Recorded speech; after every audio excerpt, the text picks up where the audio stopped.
దాడి చర్చ round table సమావేశం ఏర్పాటు చేసి ఇందులో నన్ను భాగస్వామి చేసిన మా పెద్దక్క గౌరవనీయులు అక్క కవితక్క గారికి ధన్యవాదాలు తెలియజేసుకుంటూ ఇక్కడికి వచ్చిన చాలామంది గొప్ప గొప్ప వ్యక్తులు ఉన్నారు. అందరికీ శిరస్సు వంచి నమస్కరిస్తూ ముందున్న మీడియా మిత్రులకు కూడా కళాబంధాలు తెలియజేసుకుంటూ మన తెలంగాణ సంస్కృతి చాలా గొప్పది. ఇక్కడ చాలామంది చాలా రకాలు చెప్తున్నారు. అంటే మేము ఇంకా నేర్చుకోవాలి అనే కానీ ఉన్నాము. ఎందుకంటే నేను మాట్లాడలేదు, ఏది కానీ మాట కంటే ఎక్కువ పాటతోనే సమాధానం చెప్పినాం మేము అప్పుడు. ఇప్పుడు కూడా పాడతా. మేము 12 నుంచి అక్క జాగృతి మొదలుపెట్టిన కాడ నుంచి అందులో ఇప్పుడు అందరు చెప్తున్నారు మన బతుకమ్మని తీసేసిండ్రు, ఒక వరంగల్నే ఆడతారు, ఎక్కడ ఆడరు అంటున్నారు. నేను చిన్న పిల్లప్పటి నుంచి చూస్తున్నా. అప్పుడే నేను పాడుకున్న పాట తెలంగాణ ఉద్యమంలో ఉద్యమ పాటను కూడా ఉయ్యాల పాట మా కోదరసి నన్ను ఇక్కడే ఉన్నాడు.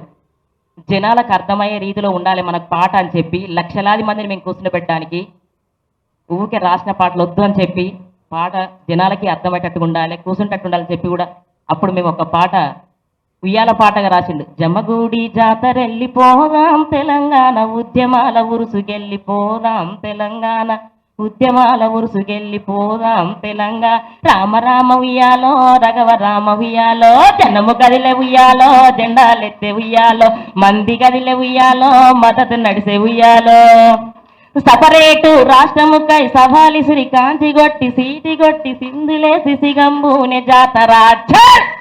అప్పుడే ఇట్లా వాడుకున్నాం. ఇప్పుడు బతుకమ్మ లేదు అంటే నాకెక్కువ నేను మాట్లాడలేదు, ఏది కానీ పాటలాగంటే చెప్తా. ఇప్పటికీ అక్క మాకు పాటలు చేపిస్తుంది. ఇయర్లీ బతుకమ్మ పాటలు ఖచ్చితంగా చేస్తారు. అందులో సీనన్న నేనైతే మేము ఖచ్చితంగా ఉంటాం.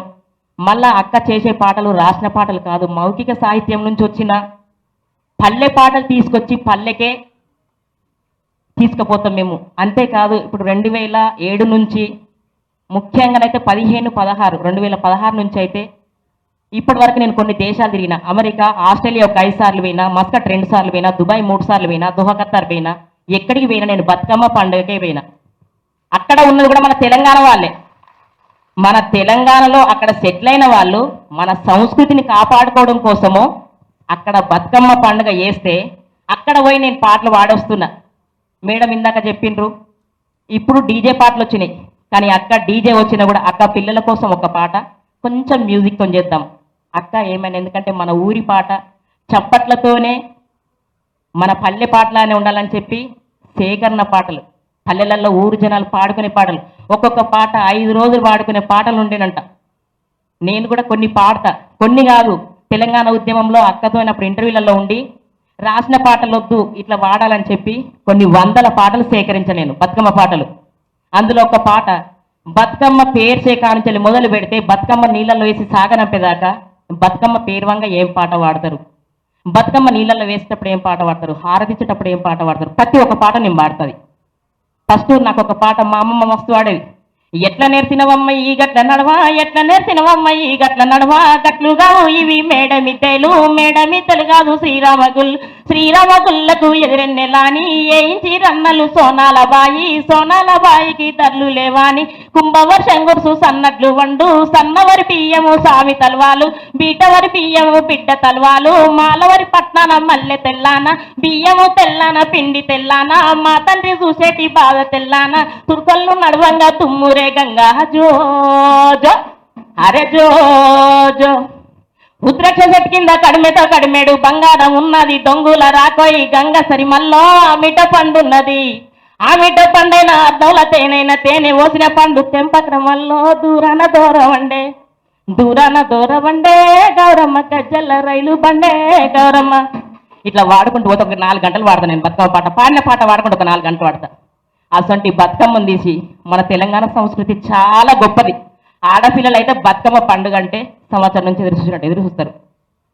కానీ మనకేంటిది మొదట్లో పెట్టే తంగేడు పువ్వు, ఆకరణ పెట్టే ఉద్రక్ష పువ్వు తెలంగాణ ఆడబిడ్డ తన పసుపు కుంకులుగా తన ఇంటి సౌభాగ్యంగా భావించి మంచి ఉండాలని గౌరమ్మను పెట్టి మొక్కొని చేసే గొప్ప పండుగను బతుకమ్మనే తీసేసి వాళ్ళ భాగోతం అంతా మనకు చూపిస్తారు. నాకు ఇంతకంటే కానీ ఇంత గొప్ప ఛాయిస్ ఇచ్చినందుకు నాకైతే అక్కకు మరొక్కసారి ధన్యవాదాలు తెలియజేసుకుంటూ, కానీ తెలంగాణ ఉద్యమంలో మేము కళాకారులుగా ఎలాగా కీలక పాత్ర పోషించినమో అంతకు రెట్టింపుకు రెట్టింపు మేము దేంట్లోనైనా ఖచ్చితంగా ఉంటాము. ఎక్కడ దాకైనా తెగబడతాము, ఎగబడతాము, కొట్లాడతాము. ఖచ్చితంగా మా గలం ఖచ్చితంగా ఉంటుందని కోరుకుంటూ థ్యాంక్ యూ అక్క. నేను చిన్న ఇంటరప్షన్ ఏమనుకోవద్దు. ఇప్పుడు మీరందరూ విజయమ్మ పాడిన పాట విన్నారు. ఇది అగ్రవర్ణాల పాటనా? ఈ పాటలో అగ్రవర్ణ భాష ఉన్నదా? ఈ పాటలో సంస్కృతం ఉందా? ఈ పాటలో ఏమన్నా మంత్రాలు ఉన్నాయా? దూరాన దూరపండే అనే మాటలు బ్రాహ్మలై వైశ్యులై మాత్రమేనా? అసలు మొత్తం భాష శ్రామిక కులాల భాష, మొత్తం భాష బహుజనుల భాష. ఆ భాషలో ఉన్న పాటల్ని పట్టుకొని ఇవాళ అది కేవలం అగ్రవర్ణాల పండుగ అన్న దుర్మార్గుడు క్షమాపణ చెప్పాలి తెలంగాణ జాతికి.